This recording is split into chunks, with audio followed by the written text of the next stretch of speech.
Tengah ramai, sebuah video memperlihatkan sejumlah ibu-ibu nekat menghadang mobil Presiden Joko Widodo yang tengah melaju. Dilansir dari @jayalah.negriku, pada tanggal 1 Juni tahun 2022, memperlihatkan detik-detik ibu-ibu berlarian ke arah mobil Presiden yang sedang lewat. Dalam keterangan unggahan menyebutkan, para ibu-ibu ini nekat menghadang mobil Presiden yang sedang melaju hingga akhirnya berhenti.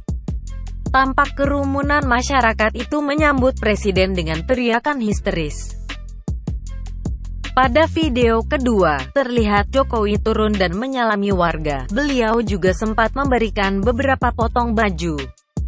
Pas Pampres pun kewalahan akan antusias warga yang ingin bertemu Jokowi. Banyak warga yang meneriakan nama Jokowi, dan tak sedikit juga yang meminta foto bareng. Video yang berdurasi 15 detik itu ramai dikomentari warganet. Diduga lokasi kejadian berada di kota Ende, Nusa Tenggara Timur.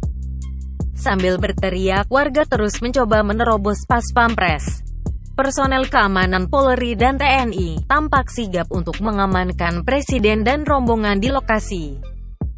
Diketahui Presiden Joko Widodo dan Ibu Negara Iriana Widodo tiba di kota Ende, Nusa Tenggara Timur, pada Selasa, tanggal 31 Mei tahun 2022.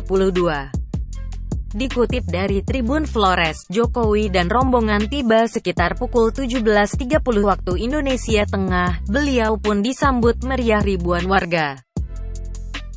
Warga menyambut bahagia karena Presiden Jokowi sudah datang ke kota Ende. Jangan lupa subscribe, share, komen, dan like ya!